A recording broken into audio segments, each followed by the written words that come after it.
Celene, thanks for joining for this spotlight. Before we talk titles or credentials and tell everyone about the fabulous things that you are known for, what personally pulled you into working with athletes and in the NIL space specifically?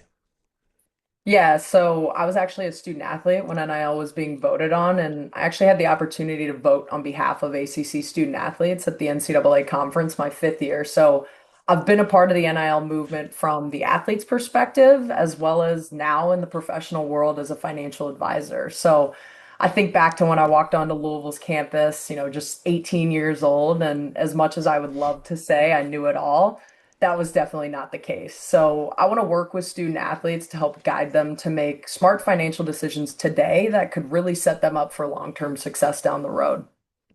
No, that's awesome. And I know when something hits close to home, it just makes it that much more significant. When you have that impact, it creates much more, I think, momentum behind the things that you do, and you know why you're doing it ultimately. But 100%. now, for the record, can you tell us, your name and your official title slash credentials? Yeah, so my name is Celene Funke. I'm a financial advisor at Baird, based out of a suburb in Milwaukee, Wisconsin. So we're frozen pretty good right now. But yeah, I have my certified financial planner designation. I also went out and got my sports and entertainment accredited wealth management advisor just to get me, just another credential in the athlete, sports and entertainment space. So yeah, that's a little bit about me. No, I appreciate that. So we know that athletes, sports and entertainment is a huge focus area for you. What would you say is one thing you believe that most families or athletes misunderstand about NIL that you care deeply about correcting? So something that's just misunderstood that in your experience is something that you want to fix or correct. Yeah, so I think the media and most people just talk about the big sponsorships that are just constantly flashed through the news cycle. So I don't think people truly understand all of the other doors that have been opened to student athletes because of NIL. I mean, even speaking for myself, coming from a non-revenue sport, I played softball. So, when I was in school, I didn't have the opportunity to start a for-profit business using my name, image, or my likeness. Couldn't even advertise that I was coaching softball lessons when I was home for break. Couldn't partner with charities to provide any, monetary donation because let's be honest, before NIL, we didn't have much cash in college. But really, kids these days can now do all of these things and so much more. So I really want athletes and parents to understand that there's a lot more to NIL than just the big name sponsorships that you see on the news.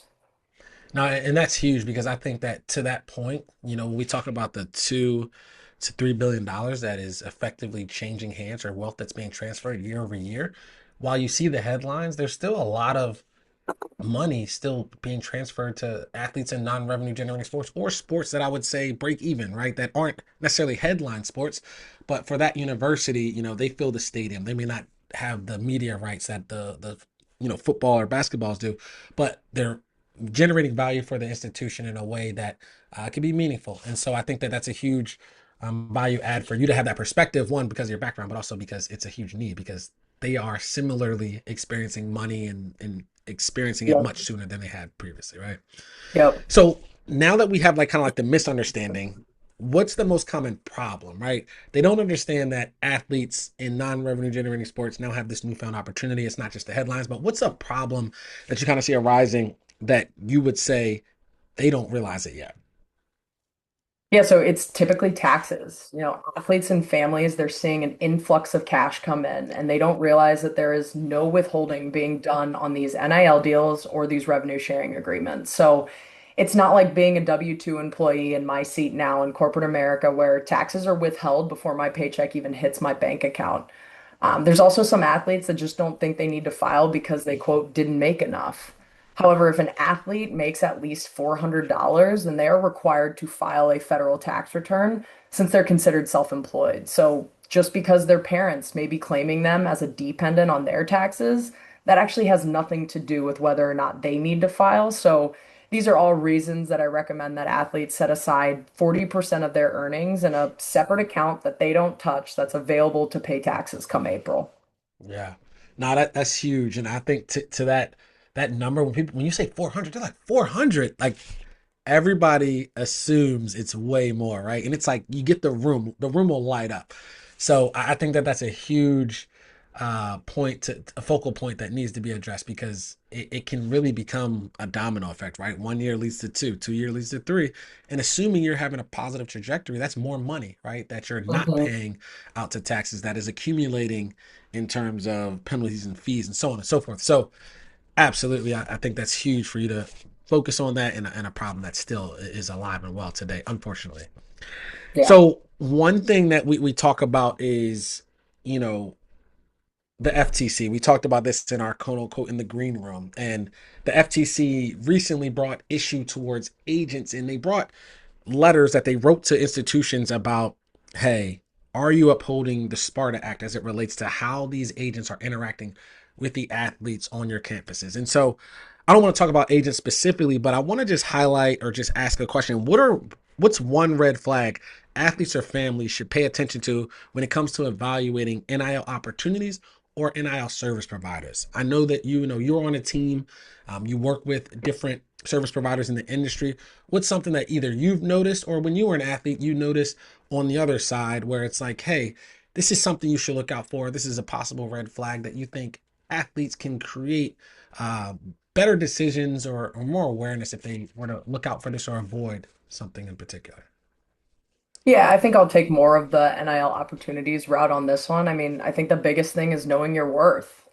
Typically, athletes, what I've seen, either underestimate or wildly overestimate what they can earn on a deal. So it's really critical that they're benchmarking with others before they sign anything. And I think the key is before you sign anything. I mean, even if you've got 50,000 followers on social media, you could be looking at 5 to 10 grand per post. So it's really important that these guys aren't lowballing themselves.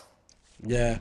And I think that's huge because I think, with most relationships and partnerships, where you start is kind of going to dictate where it can go, right? Obviously there are some changes and hey, you have a breakout season or you have something that is kind of outside of the norm. But traditionally, they say that that starting salary at a job, like you should negotiate higher because you'll need to leave in order to come back with some leverage. So long story short, I definitely agree. And I think that that's a huge part of these conversations that some people have, some people don't have, and definitely a huge thing to look out for. So one of the last things that we want to ask today in the spotlight was what kind of was the inspiration for you to join our vetted Education First NIL directory of vetted service providers? I know I told you earlier that we changed it to NIL PreCheck because ANSBC was just becoming a mouthful for a lot of people. But kind of what was your the impetus for you to join the platform and there? Yeah, so I think there are a lot of service providers that think they should be involved or want to get involved in the NIL space because they're sports fanatics. And it's so much more than that.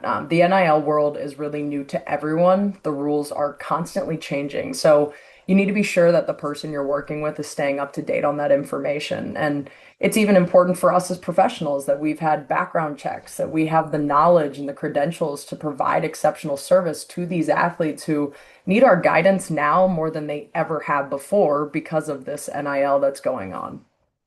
Yeah, no, I agree. So what we're gonna do now is go to closing thoughts or anything that you kind of want to highlight as an outlook for 2026. I'm gonna turn it over to you. You can talk about something that you're working on, any initiatives you have, closing thoughts, outlook on 2026. You can kind of give us your final remarks. Yeah, so I think something that I think about in the NIL space for me, it's I've wanted to be involved in NIL because like I said, I was in it as an athlete and now I'm involved as a professional. So each semester I'm lucky enough to go back to my alma mater and provide finance 101 education to Louisville student athletes. And I just love entering a room of elite athletes and giving them a few pointers that show them that, you don't have to be a financial expert to really set yourself up for success. And I love when the kids stay after, they ask questions, how do I open a Roth IRA? Some advice on setting money aside for taxes, whatever it is. It Yeah. just shows me that I know I'm calling them kids, but they're really learning to grow up quickly. And I'm excited to see them do good for themselves and their families with this newfound wealth. So I think getting involved in the space is just a great reminder that even if I spend an hour presenting to 50 student athletes, if just one of them uses one piece of advice to better themselves, then it was 100% worth it.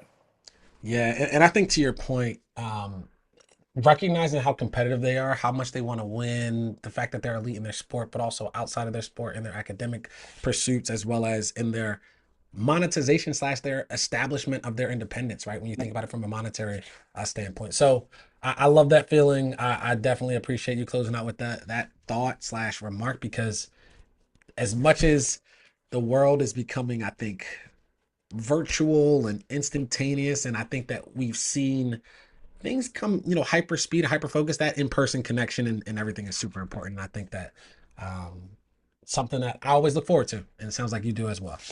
Yeah. So Yeah, for I sure. appreciate the time, and I'm going to close out here, but I definitely appreciate you for joining the spotlight, the platform, and everything that you do for not only Milwaukee, but also University of Louisville alum and current Yeah, thanks students. for having me. Thanks, of course.